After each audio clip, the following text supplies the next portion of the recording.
Next is candidate number 23. Candidate number 23 is from Pag-asa, Anupol, Bamban, Tarlac. He was born last February 5, 2020. His ambition is to become a policeman someday. He loves dancing. His father is Cesar John Bondo, and his mother is Maria Divina Gomez.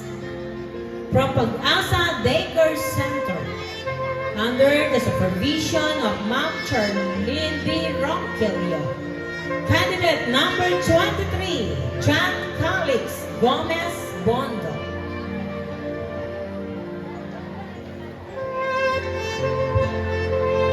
Next is candidate number 2.